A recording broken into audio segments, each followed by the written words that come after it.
When Joanna was 15, she felt young people didn't get enough respect. So she wrote a poem about it. I hate the class teenager, which means so little, yet so much. I am not a cow in a herd and refuse to be treated as such. Teenagers are not idiots who just want to play. We are intelligent human beings, yet we earn low pay.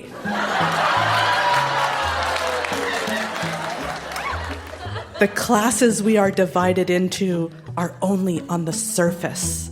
Skaters and rappers serve a defiant teen purpose. Adults are classed as the achievers, the doers, while we are the fall of society, the rebel cows, the mooers. That's Joanna reading a poem about ageism. I'm Dan Meisner, and this right now, is Grown Ups Read Things They Wrote as Kids. How are you doing tonight? It's very, very nice to see you. This is a show where we go back in time to remember the good, the bad, and the awkward parts of growing up. This time recorded live at the Royal Cinema in Toronto. We have a celebrity crush on a sitcom star, bailing friends out of jail, true facts about parents, and much more. This stuff is weird, it is wonderful, and it can help us understand who we are. So think about who you were when you were a kid, and stick around.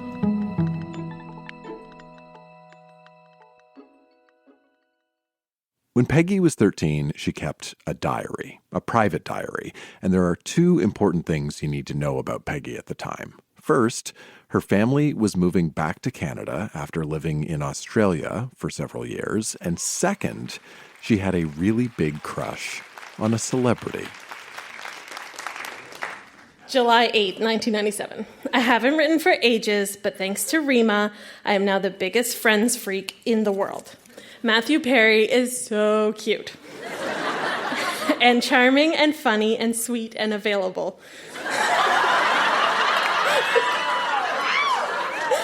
Oh, God. And Rima is so cool. I feel like we're soulmates. I couldn't be happier. I can't wait for July 24 when Matthew Perry's new movie, Fools Rush In, comes out. Rima and I are going to go together, and it'll be fun. Okay. July 9th, 1997.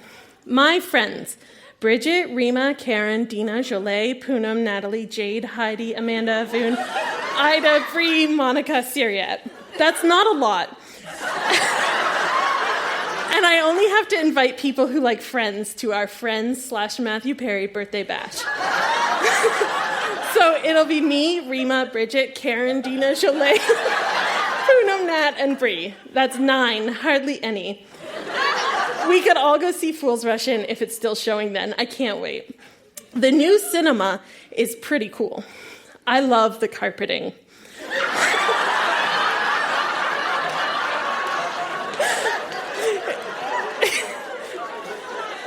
In the toilets, there are 14 cubicles. The handicap stall is huge.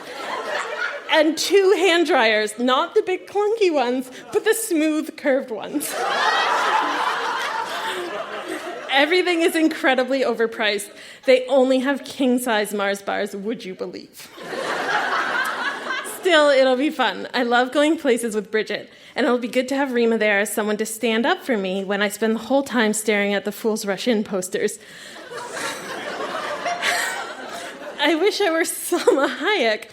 She got to have some steamy scenes with Matthew Perry, but she doesn't have to have a relationship with him.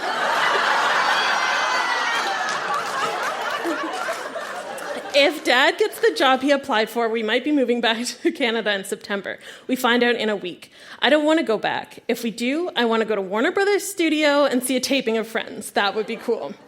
August 22nd. I can't believe we're moving. I so don't want to go. Except it's Canada, so maybe I do. I've got too many emotions. I wish I could just be numb. August 26th, which is 4 days later. I have got to be the happiest person alive. Matthew Perry isn't quitting Friends. Yes! 12 exclamation marks. So I guess maybe I should stop hating Julia Roberts. But then again, that would be stepping on my principles and everything I stand for. And she probably is a manipulative bitch. It's about time someone stood up and questioned her talent and sheer niceness, i.e. me. I've been sick for the past few days and it's given me a lot of time to think. And I think that I would rather just have Matthew Perry as a friend. But honestly, he's really great and funny, and being around him would just be fine. And I don't care if he doesn't get hottest man on earth. I even don't care if Taylor Hanson gets higher than him. The thing is, I've got bigger things on my mind. Namely, Dad is moving back ahead of us tonight, and I assure I'm going to miss him. I wish we could just get the moving over with now and get it over with. I have swollen glands, just like Ross. Thank you.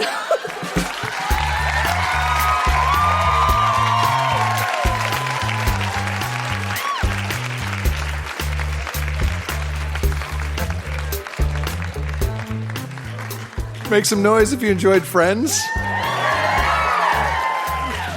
Make some noise if you had a Matthew Perry-themed birthday party.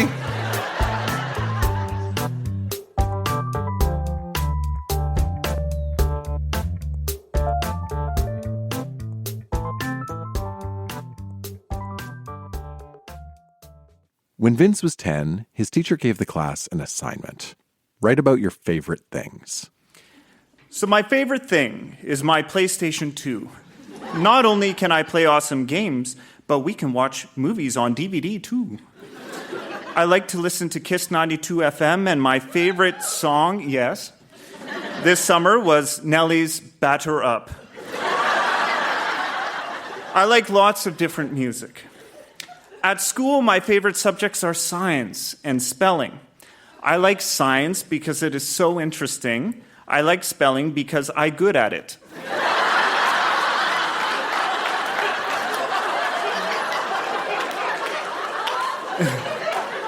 My favorite movies are Rush Hour 2, Austin Powers, and Speed.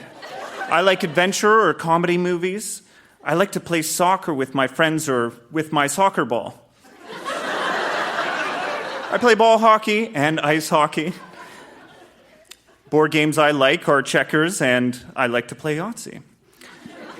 My favorite books are The World of Pooh by A.H. Milne and The Reptile Room by Lemony Snicket. And I brought for you today a passage from The Reptile Room, a character profile on my favorite character, Violet. I like Violet, the character, in The Reptile Room because she's the oldest. She looks after her brother and sister, and she has the same dream I do, to be an inventor. Violet thinks everything could be made into an invention. I just can't see that. Violet's the kind of inventor who makes things already made, like a grappling hook. I make new things, like Mixium juice. Bracket, orange, milk, lemonade, gingerelle, yum.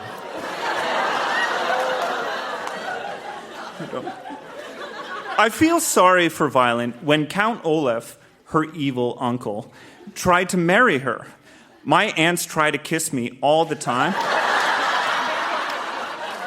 But don't worry, I always run away just before getting smooched. I wish your life wasn't so unlucky, Violet. Okay, thank you.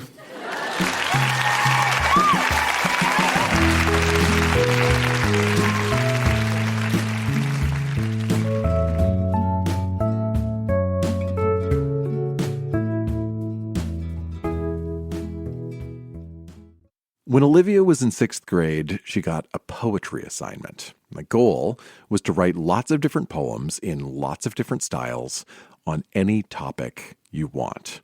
Olivia tells me that she tried really, really, really hard to be deep and insightful, but they ended up being fairly melodramatic. Please welcome Olivia to the Grown Ups Read Things They Wrote as Kids stage.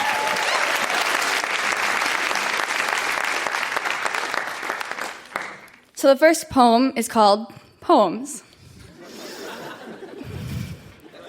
Making up poems, sitting with nothing to do. Wish I was finished. The next poem is called...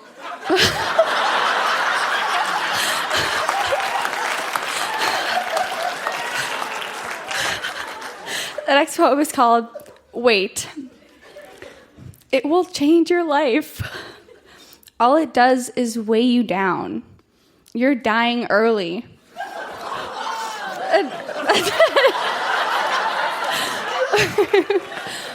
The next poem is called High School.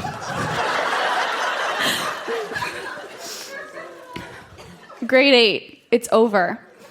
It's finally time to say leave. Have to say goodbye. That's it. Okay. I have a little bit of a longer format here. This one is called Light. The darkness is here. It covers the ground. It comes and goes without making a sound. The world starts to wake as the sun starts to rise. More hours, more minutes, more shadows in our eyes. You get out of bed and you wonder why. When does the darkness leave the sky? The darkness does this for a couple of reasons. It has to do with the days and the seasons. Another reason is, of course, the light. The sun starts the morning and ends the night. Okay, so this last one is called Heaven. It's that place you want to be, but then you don't, all at the same time. It's that place that you hope to see, and you will if you ignore the signs.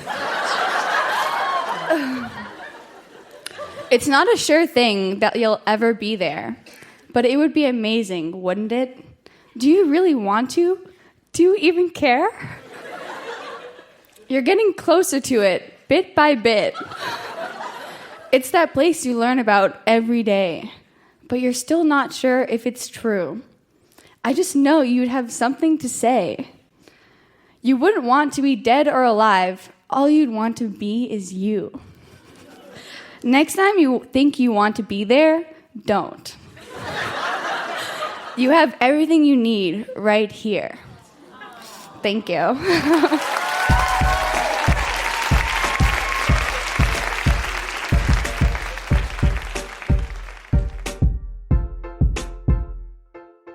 Olivia was not the only reader at our Toronto show to share her poetry. Our next reader, Elena, also brought a few poems, dark, angsty teenage poems. And you can get a sense of the tone of Elena's poems just from their titles, like this first one, which is called The Satan's Shudder.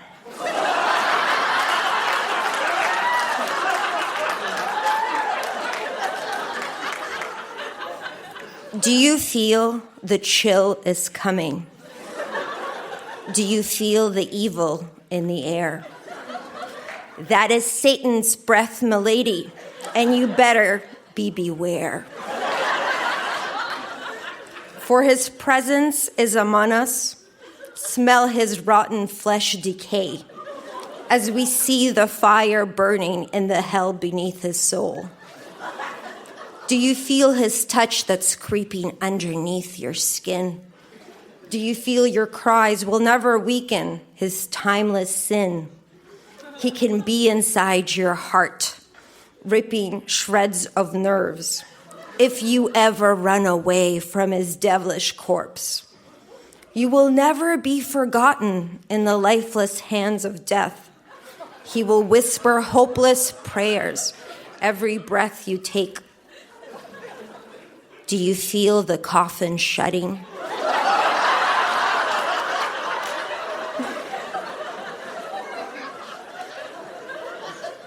Do you feel the smallest air?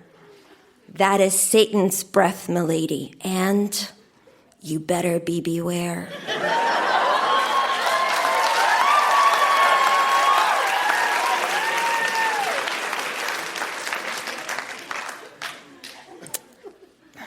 The second one, slightly lighter. Betrayal. The window opened slowly. The wind was blowing in. The hurting of the night was left to be unseen. The leaves that loved to dance, the love that had to die, the fire that had stopped because of the soul that wouldn't cry. The stars that shined above, the God that saw their pain, the people who betrayed for hate that turned to rain. Thank you.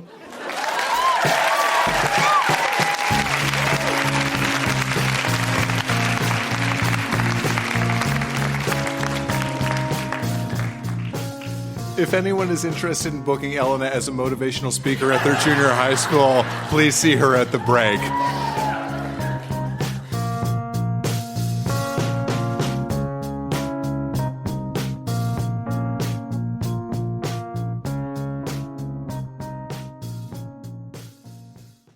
The relationship between a teenager and their parents can be challenging, to say the least. When Elena was 14, she wrote a list of true facts about her parents, and she told me it's a pretty accurate capture of how she felt about them at the time. Live on stage in Toronto, here's Elena. Just for context, my parents are Mike and Allison, and my little brother is Matthew. A list of true facts, 01, about my parents. 1, they conceived me just to have sex minus the birth control.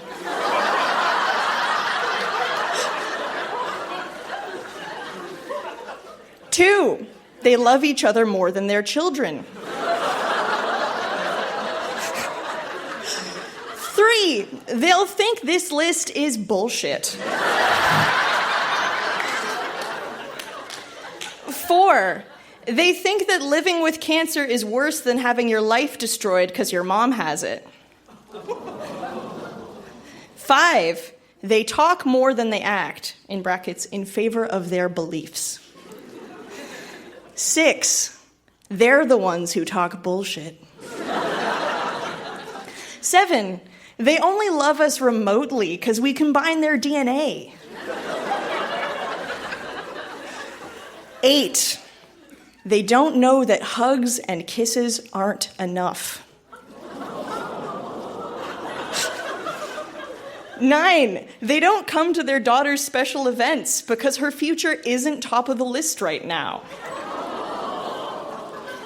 10, they force you into the real world without saying, this is how you work in the real world. They push you off the cliff before you can skydive. 11, they don't allow teenagehood. 12, they conceived Matthew because they thought he'd get rid of Elena.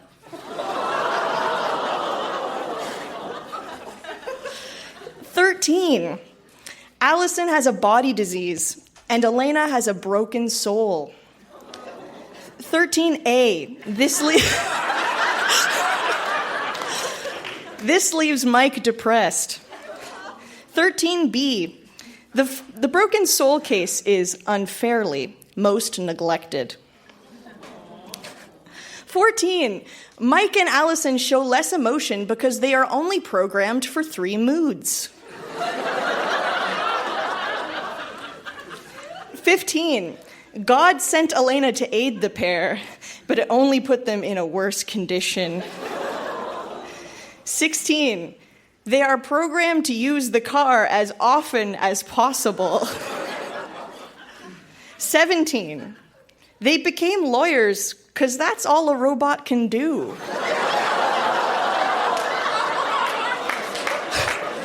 What? 18, Mike and Allison made a hurried decision about Elena's high school because her coming of age doesn't matter that much to them. 19,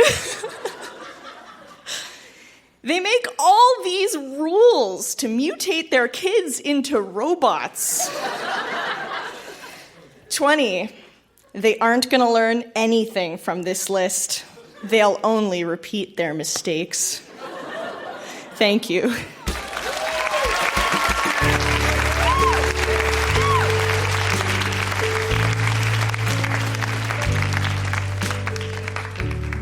My favorite kinds of readings that grown-ups read things they wrote as kids are the ones where I don't know how I should feel. That's all I'm going to say. That was great and lovely and heartbreaking.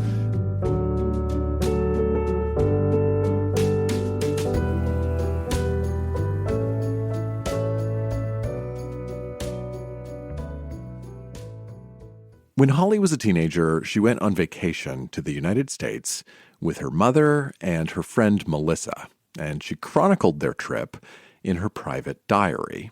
At our Toronto show, Holly shared a couple of excerpts from that diary. And I am told they're a little bit sexy. Please welcome Holly back to the Grown-Ups Read Things They Wrote as Kids stage. A quick heads up, in addition to acknowledging the existence of sex, Holly's diary entries also include some cuss words, which we do not bleep. July 29th, 1990. Fuck. It took us 22 hours to get to this fucking place. We are staying in our own motel room far away from my mom. After a few bad experiences with some racist pigs, we finally befriended two local surfers, Jamie and Chris. They are so nice. In the first hour that we met them, we had to get Jamie out of jail. He got arrested for surfing in a non-surfing zone. Isn't that just the coolest? July 30th, 1990. Last night, we went to Jamie and Chris's house to watch a movie. Melissa lost it last night to a 19-year-old surfer. Fucking awesome. She wins. July 31st, 1990. As I sit in my motel room with Melissa, we see Chris and Jamie's surfboards resting against our bare walls. They left them here yesterday because we all couldn't fit in the car if they'd kept their boards in there. Winnagee, Sinagacht, Inagout, Inagav, Thinaga, Renagum, Lenagast, Ninagite. It was fun. We snuck out of the room last night in secret code. Jamie will be 21 in October. He is old. My mom is having a really shitty vacation. Wednesday, August 1st, 1990. It is August. I can't believe the summer is going so fast. Today was fun, but first, last night. Jamie and Chris met us after work, and we were going to go to Crooks Island, but their car broke down, so we had to fix it. Today, Melissa and Chris fucked in the ocean. Twice. She wins again. I'm so good at photography. I got some great surfing shots today. Jamie is going to DeVry in September. I sure hope all these pictures turn out, because if they do, Melissa and I could make a lot of money. I need to go and buy another roll of film. Thursday, August 2nd, 1990. This time last year, I was in Egypt. I guess I'm just not meant to be at home in the early days of August. A year goes by so quickly now. It just goes faster and faster as the days go by. The older you get, the faster time goes. Last night, I got in a fight with my mom because Jamie's car broke down again, and she saw me waiting on the side of the road. She's just pissed off because we're having a good trip, and she isn't. Chris told Melissa that he loved her. Anyway, I can't wait until I get these photographs developed. It's going to make the best collage. Friday, August 3rd. Today is our last day. Chris and Jamie were supposed to come down, but Jamie's car broke down again. Last night, we went out and we sat with them on a dock by the river. We listened to them talk about the future. It was scary because they are so old. 21 in October old. It was so weird. They are so old. They talk about things when they were 18 and stuff. Psycho. I got in a big fight with my mom. She told me that I should go and live with my dad. Nice to know you're wanted. I can't believe that we're leaving tomorrow. The thought of Queen Street makes me feel ill. I hate a lot of my life. I always feel this way when I go somewhere and I have to leave a place that's different. Perhaps North Myrtle Beach isn't the most wonderful place in the world. Maybe it's the change that I'm falling in love with, but no, it's the place. August 4th, quotes, "It's a tragedy for me to see the dream is over, and I never will forget the day we met. Girl, I'm gonna miss you. Milli Vanilli." The end came. I knew that it would. But you're still never quite ready for the last moment. I couldn't watch as the car pulled away at 4 a.m. this morning. Knowing that I will probably never see them again is a lot harder than I thought. I was also upset about how we spent our last night together. We ended up going to their friend's house, and we watched a religious video about an evangelist. We never knew they were so religious. Jamie gave me a photo of his grad thing and put his address on the back. As he gave me a hug, he told me he hated goodbyes, so he said, "See you later." I replied with, "Yeah, in about 35 years. As I was walking away, my eyes clouded up and I felt his arms around my waist. We gave each other a long hug. "You be good." Those were the last words he said to me. Epilogue. August 8th, life is depressingly back to normal. School starts in 27 days, my tan is fading, and to top it all off, only 28 of our 82 pictures turned out. Thank you.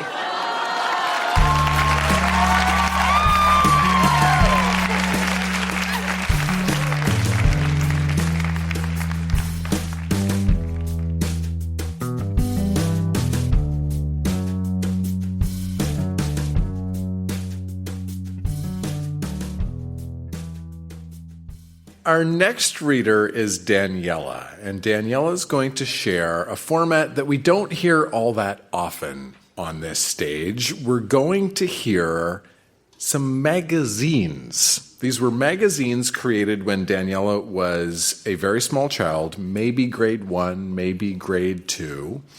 And I'll give you a heads up, these are about very different topics with a wide tonal range. We're going to hear a magazine written by Daniela all about how to make your crush like you. We're also going to hear a magazine all about grieving after her grandfather died. Please welcome Daniela to the Grown Ups Read Things They Wrote as Kids stage.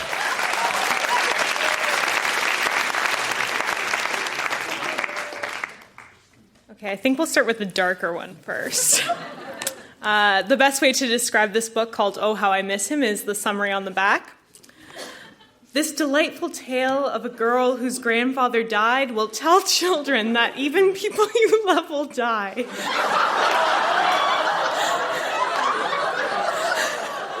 And nothing lives forever. This true story will bring light, sorrow, and joy to a young child's heart. Enjoy the author's story.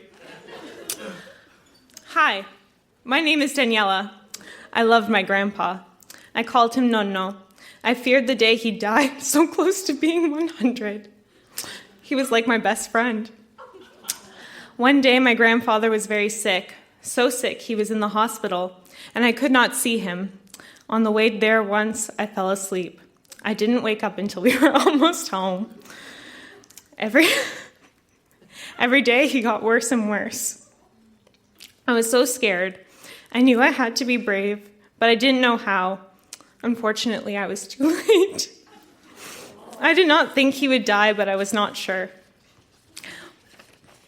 One morning when I was on my way to my mom and dad's room, my dad came out and said that he died.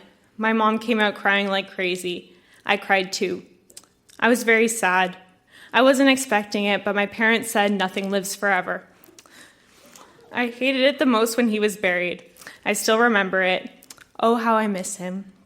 His name was Damiano Leo. My grandma is still alive, though. Her name is Teresina Leo. My cousins on his side are Demetrio, Paul, Christina, Anthony, and Michael. My sister is Stephanie. He died on August 6, 2002. Oh, how I miss him.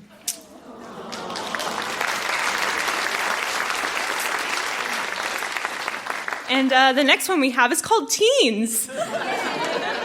It's the first issue, and there's a drawing on the cover that has a helpful description. Guys that are cute. Blue eyes, blonde hair, nice accent, good behavior. Cool. About the author. Daniela was born in 1994 on June 13th. She's an incredible student at school. She has glasses. She has brown hair and brown eyes.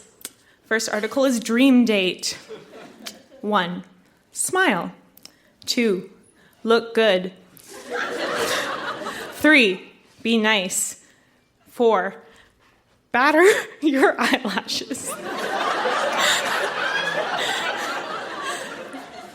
5. Puff out your lips when you're alone. 6. Try to impress him. 7. Give him things.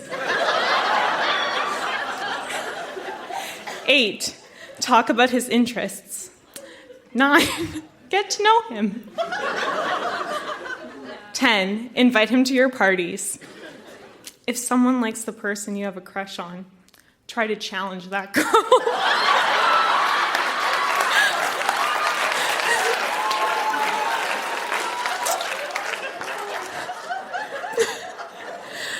Ways to invite him.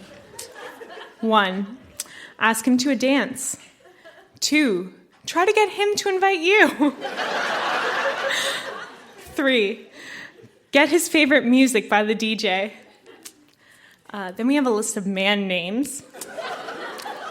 Michael, Alexander, Paul, Anthony, Danny, Luke, Bobby, Nicholas, Stephen, Brian, Jeremy, Sam, Adam, William, Jacob, CJ, Joey. And lastly, we end with a note from the author. Dear teens, being cool to a boy sometimes does not come easy. When you smile, sometimes your face hurts. Just remember, don't overdo it. Thank you.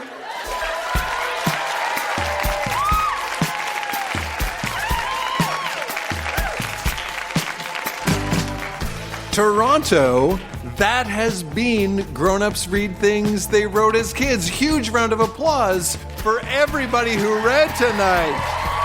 So good. Thank you to Su Hong for doing sound tonight. Thank you to Leanne at the door. Thank you to everybody here at the Royal, Jack and Colin especially. Thank you to my wife, Jenna. Thank you to me, Dan Meisner. Stick around, say hello, get home safe, dig up your own kid writing. We'll see you soon, Toronto. Good night.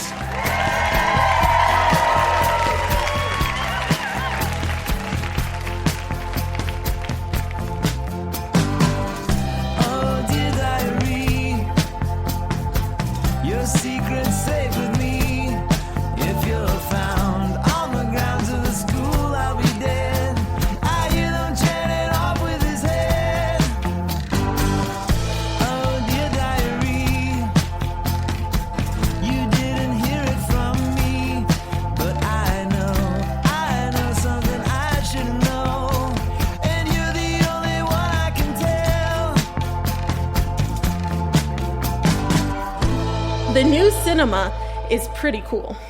I love the carpeting.